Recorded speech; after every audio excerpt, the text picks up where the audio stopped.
Hi guys, it's Nastasia with The Nocturnal at the Newport Beach Film Festival event with Variety, where we talk to the 10 artists you have to watch this award season. You don't want to miss it, stay right here. Congratulations on the Artist of Distinction Award. So what does it mean for you to be a Latina woman being recognized for all of the work that you've been doing? I think that's a really important question. I think it's the first time I've heard it posed that way on the carpet today, so thank you. I think in spaces where historically there haven't been people of color, I think it's really important to recognize that those spaces are creating a sort of open channel for artists to come through that maybe haven't been invited or even sort of looked at before. I think 20 years ago, the career that I'm having right now might not have been possible. I think 50 years ago, it would have been impossible. I think 100 years ago, like when film first started, I mean, we didn't exist, or we existed in very narrow kind of ideas of who we were allowed to be in the world. And so to have organizations like Variety and the Newport Beach Film Festival sort of pointedly say, we're interested in what you're doing, and not only are we interested, but we want to honor you with a sort of pat on the back and a sort of like, please continue on this road because we like what you're doing and we're excited by it. That's thrilling. Yeah, it's so important for culture, and I think it's amazing that so many little girls were dressing up as Rosa for Halloween. What was that like for you? It was cool, and it wasn't just Latinas, you know, it was all sorts of different kinds of people that somehow see themselves in that character or recognize a sort of superhero quality that they love, some kind of like unabashedly courageous badass that they want to be for one night, and that's really weird and thrilling to have people pulling together costumes of a character that you helped create. That's wild, and I loved it. It's amazing. I understand that prior to Wild Rose, you didn't exactly have a country background, but once you started working with the writer, you kind of took a liking to it. Do you think we could ever see you have a country album or do any country music? I never kiss and tell. Oh. Oh, I don't know, maybe. I never. So there's a thought I'd be possibility. singing country, so you know, who knows what'll happen. Are you listening to it a lot now? Like, does it come up, you know? Do you ever just put on country music now? Oh, yeah. I kind of go through phases of different music. I'm having like, I just watched this documentary, Echo in the Canyon, about Laurel Canyon kind of movement in the 60s. So I've got Crosby, Stills and Nash on my on my iPhone at the moment. But yeah, I listen to anything really. Yeah. Well, your character in Wild Rose is vastly different from your character in Judy. Do you see any parallels between the two? And did it help you prepare at all? Well, I suppose me in the middle of it.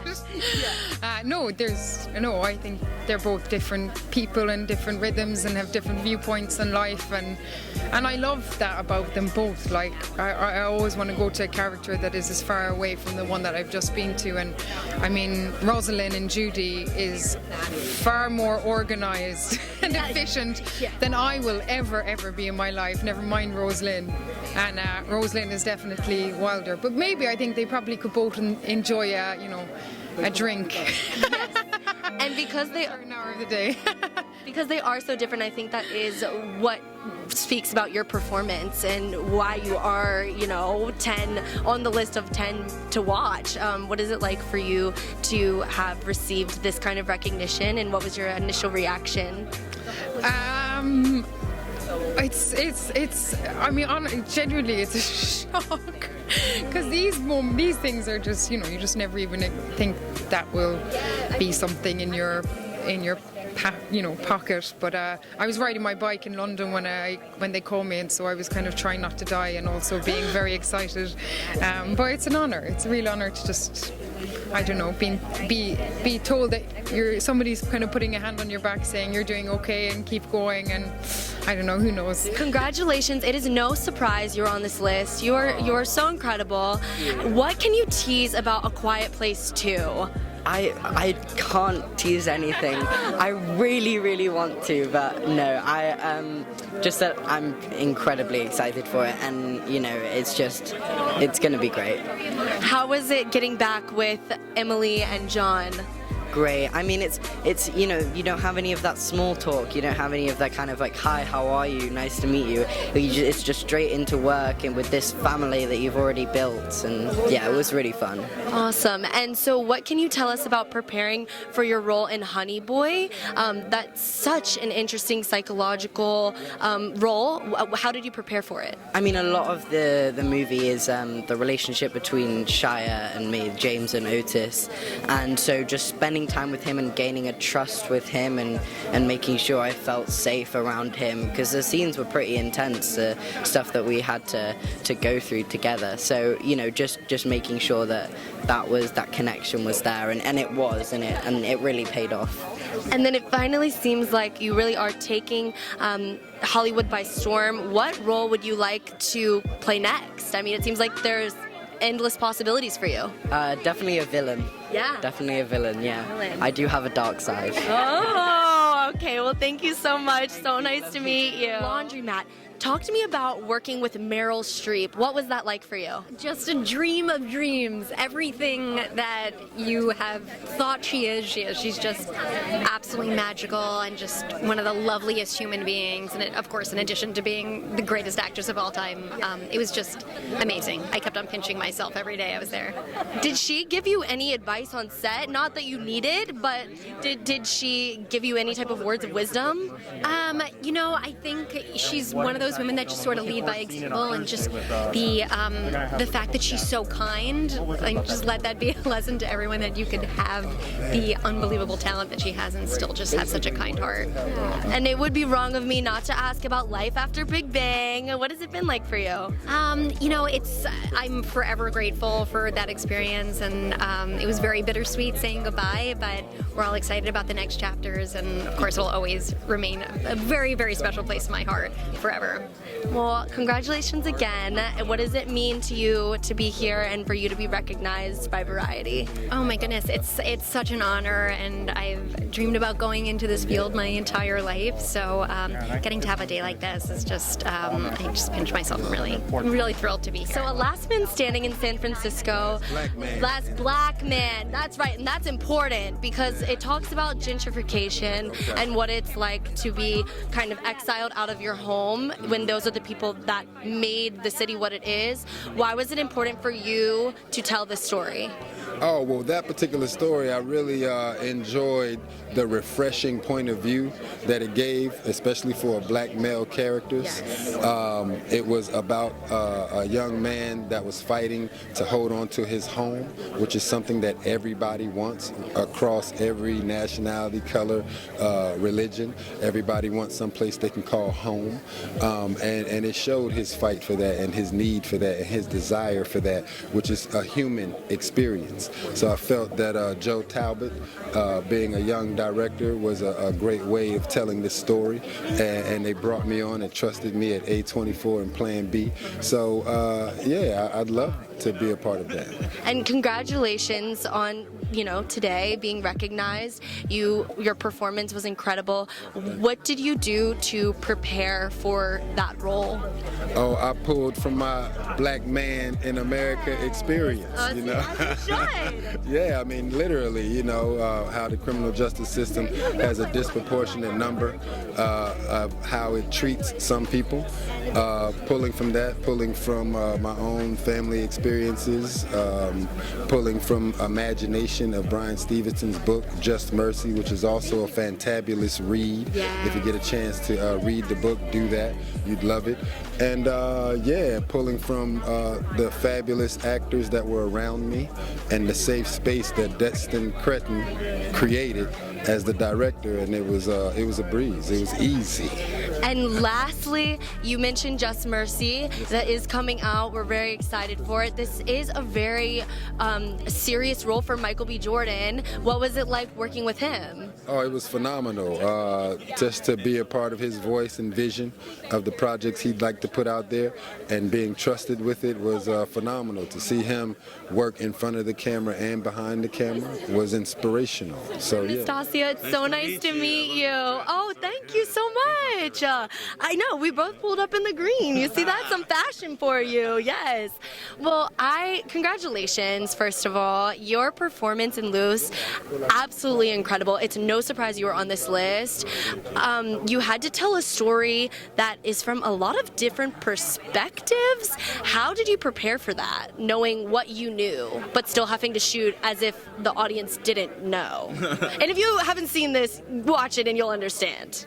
It's so interesting because I also had the same question for the director. I was like, what's happening? Yeah. And how do I, so you have to ask every detail on every page, everything he says, why did he do it, where was he, and you're just constantly, making those decisions from yourselves and tracking it as you go along. And I always looked at it as like, what if, code switching was a superpower and constantly just being able to just shift your gears constantly. And so that's what he is. That's his superpower, and he's always ready to go. So it's a fun role. It was crazy. And did you kind of agree with his decisions, or were you kind of on Harriet's side?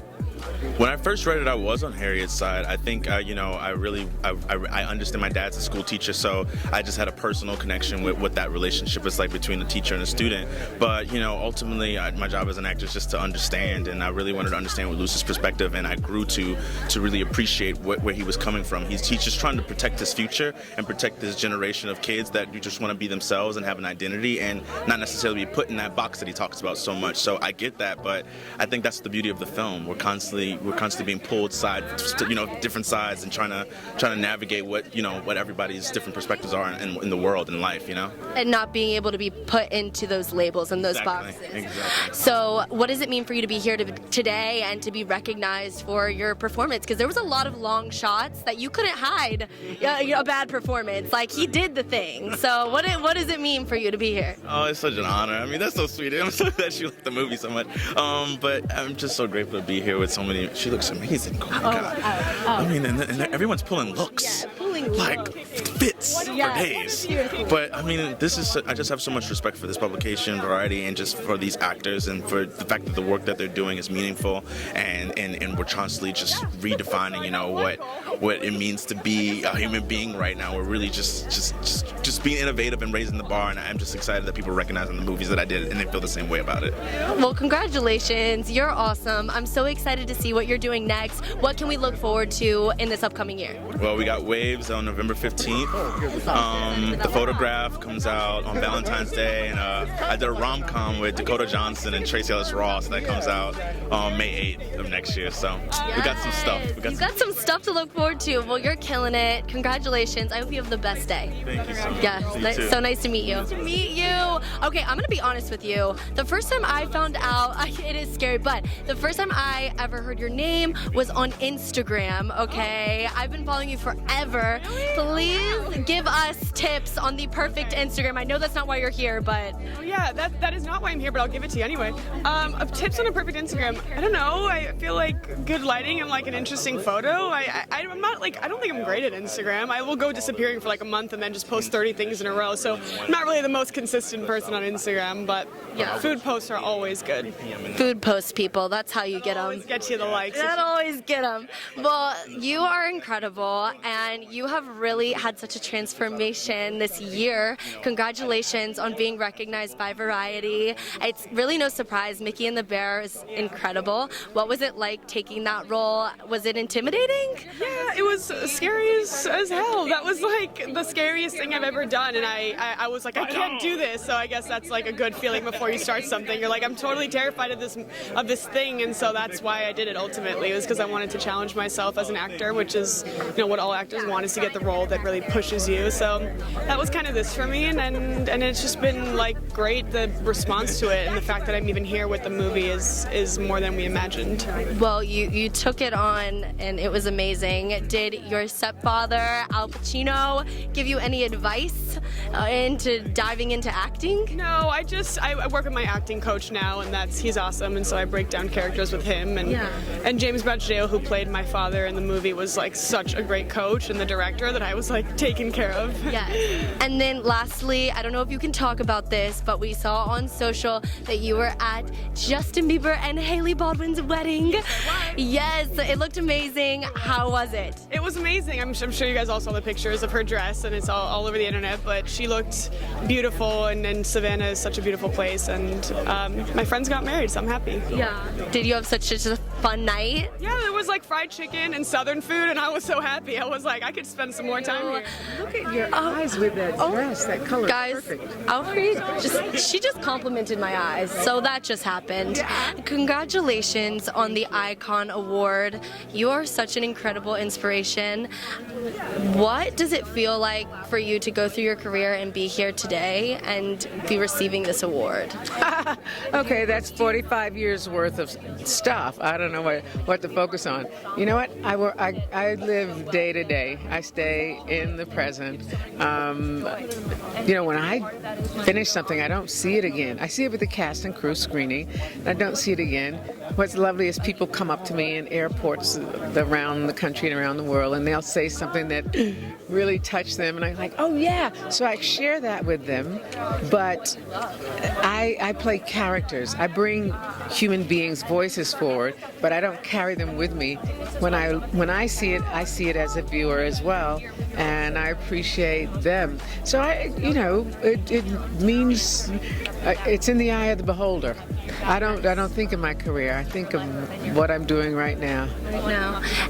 So as a woman of color, being able to portray so many vastly different stories, and for them all to be so successful, and for you to have been able to use your voice, what is your advice to other women of color who are coming up into this field and wanting to be successul in it?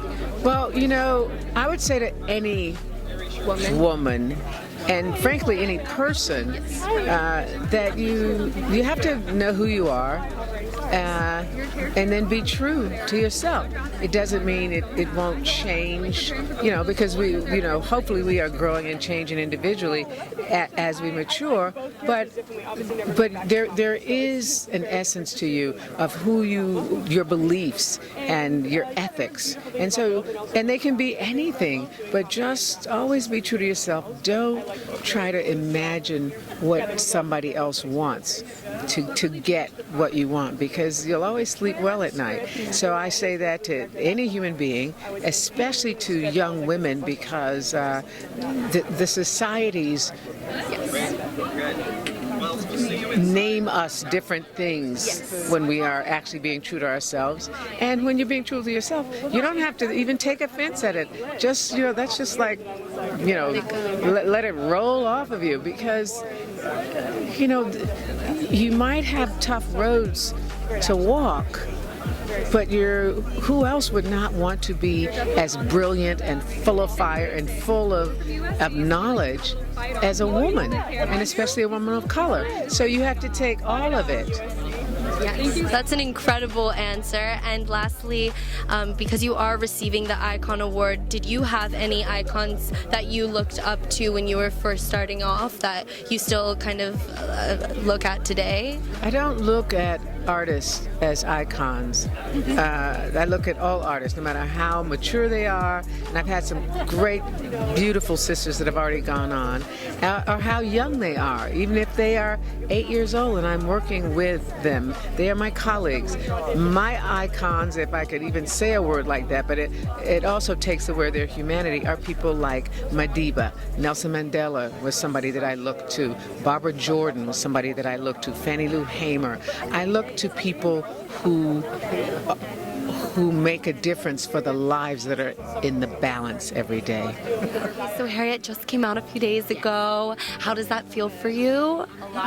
Amazing, really. I feel like we're doing really well, and I'm really pleased for Casey. I was talking to her this morning. I was just telling her that I want it to go well for her, because she's worked so hard for such a long time and she deserves it. So I'm hoping that we're all happy and we're all getting what we need from it, and I want people to see it. Yeah. And it is a little bit early, but there already is Oscar buzz. If you win, then you would be the youngest EGOT winner ever. Such a big deal. My fingers are crossed for you. How does that feel for you? Kind of strange and awesome and crazy all at once, but it's amazing, to hear that. Thanks so much for sticking around. Don't forget to comment, like, and subscribe if you liked this video.